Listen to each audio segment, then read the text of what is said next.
Alright, so we're heading up to the sawmill. This is what we're cutting. We're gonna cut 1x9 a pine for some board and batten siding, possibly some shiplap for a ceiling as well.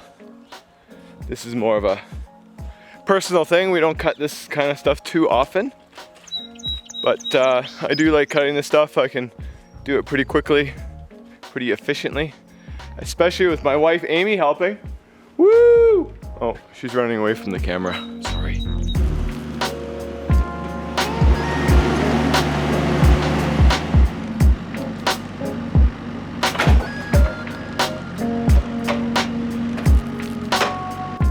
Honey, are we recording? Yes. Alright, we're recording. So we just grabbed the log, the old mini excavator. Fantastic machine. I never used one about a year ago. We got one on site. It's fantastic to load the Woodmizer. Log is on. You can see we have our fences up. Very important to have the fence up or the log rolls off your sawmill. You can come over here next. So right here is a clamp that actually holds the log on the sawmill.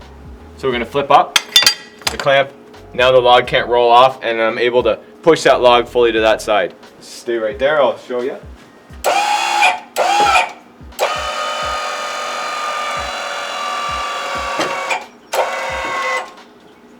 So now the log is clamped onto the sawmill, and I want to determine how I want to cut the log. So depending on your taper, your width, where your branches are, where any defects are, is how you're going to position the log. And we have a log turner on the sawmill that I can turn the log with. Check this out.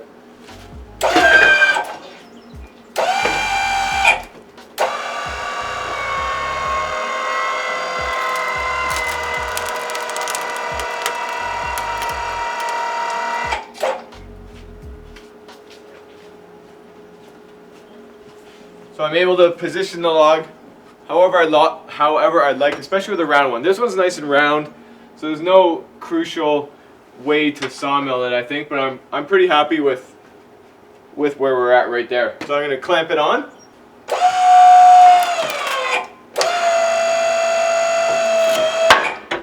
So we got the log clamped onto the mill. Our first cut, it will be a waste cut, but first we need to set up the sawmill. So come on over here, check it out.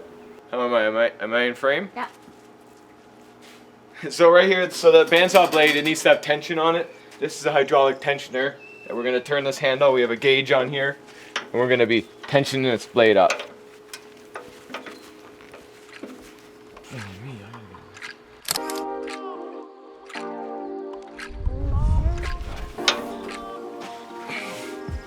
On this gauge, we have about 4,500 PSI on the blade. At least that's what the gauge says. That's not necessarily what's on the blade, by the way. So now I'm going to raise my sawmill up. Over here is the control panel. Let's go up.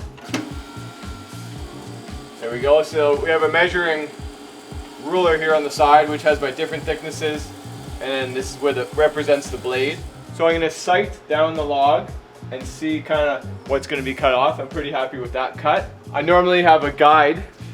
This is my guide, which is normally automatic, but it's broken right now. Keep it something like that. And we're going to be greasing these bearings right now. How exciting. Check it out, battery powered grease gun. We're going to hook her up.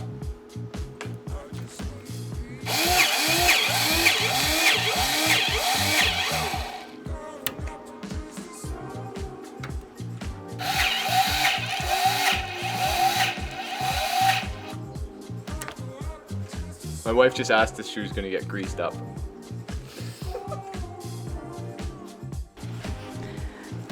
Disregard that last comment. All right, electric motor's running. We're gonna engage the blade and let's make some cuts, make some sawdust. Aimee, get some good footage.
So that's my waste cut. Check it out, this is all off of the slabs. We actually burn all this material to heat our shop, and we're even going to be heating another kiln to dry lumber throughout the summer. How awesome is that? Now when making this waste cut, we're cutting 1x9 lumber. So I want to have 9 inches of width between the 2 live edges. That way I'm not making an extra cut to get down to that width. I think I did pretty good. So I'm hoping to have 9 inches between here and here. That way when I cut another board off, we're going to trim the edges off, then make that 9 inches. So that's processed through the log. We're going to set the camera down because this is really cutting into production. But we'll give you some more tips along the way.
So that's it, one log done. We got about 160 board feet out of it, or 160 square feet. I think it's a little bit more of 1x9, and this will either be board and batten siding, or we might be making it into some shiplap for our ceiling. So stay tuned. We're gonna be air drying the pine for a little bit. It's gonna go through our vacuum kiln, which will literally take 1 day to dry through the vacuum kiln. Pretty amazing. It'll take just as long to load it into the kiln as the wood will take to dry inside the kiln. Pretty crazy to think about. I'm gonna grab another log and keep on cutting. We got the next log on.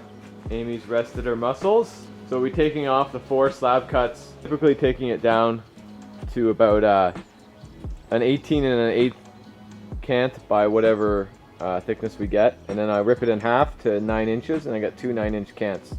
These are the offcuts from the last log. We can see hardly any waste. And then what we produced over here are the 1x9s. Nice stack of them here. And I got a few extra boards here I can edge and also get 1x9s out of. But that worked out really well. So we're gonna go at this log now on the mill.